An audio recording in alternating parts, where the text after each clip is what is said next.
Saint Peter's ബസിലിക്കയുടെ അൾത്താരയിൽ നടന്ന അങ്ങേയറ്റ അവഹേളനത്തിൽ പരിഹാര കർമ്മങ്ങൾ നടത്തപ്പെട്ടു. കർദിനാൾ മൗറോ ഗാംബെറ്റി പശ്ചാത്താപ പരിഹാര കർമ്മങ്ങൾക്ക് നേതൃത്വം നൽകി ബലിപീഠത്തിൽ വിശുദ്ധ ജലം തളിക്കുകയും ധൂപിക്കുകയും ചെയ്തു. സെന്റ് പീറ്റേഴ്സ് ബസിലിക്കയുടെ അൾത്താരയിൽ മൂത്രമൊഴിച്ച് അങ്ങേയറ്റ അവഹേളനം നടത്തിയതിനെ തുടർന്ന് പരിഹാര കർമ്മങ്ങൾക്ക് സെന്റ് പീറ്റേഴ്സ് ബസിലിക്കയുടെ ആർച്ച് പ്രീസ്റ്റും വത്തിക്കാൻ വികാരി ജനറാളുമായ കർദിനാൾ മൗറോ ഗാംബെറ്റി നേതൃത്വം നൽകി.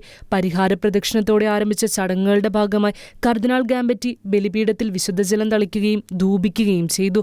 ഒക്ടോബർ 10 വെള്ളിയാഴ്ചയാണ് ഒരു വ്യക്തി കുമ്പസാരത്തിന്റെ അൾത്താരയിൽ കയറി മൂത്രമൊഴിച്ച് മലിനമാക്കിയ സംഭവം അരങ്ങേറിയത്. സംഭവത്തിൽ ലെയോ 14 പാപ്പ അഗാധമായ ദുഃഖം പ്രകടിപ്പിച്ചിരുന്നു. അൾത്താരയുടെ വിശുദ്ധീകരണ തിരുക്കർമ്മങ്ങൾ നടത്താൻ പാപ്പ കർദിനാൾ മൗറോ ഗാംബെറ്റിയോട് നിർദ്ദേശിച്ചു.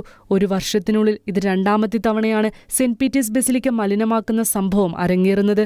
ഫെബ്രുവരിയിൽ ഒരു മനുഷ്യൻ പ്രധാന അൾത്താരയുടെ ഒരു ഭാഗത്തിന് സാരമായ കേടുപാടുകൾ വരുത്തി 6 മെഴുകുതിരിക്കാലുകൾ തകർത്തിരുന്നു. International desk Shekinah news.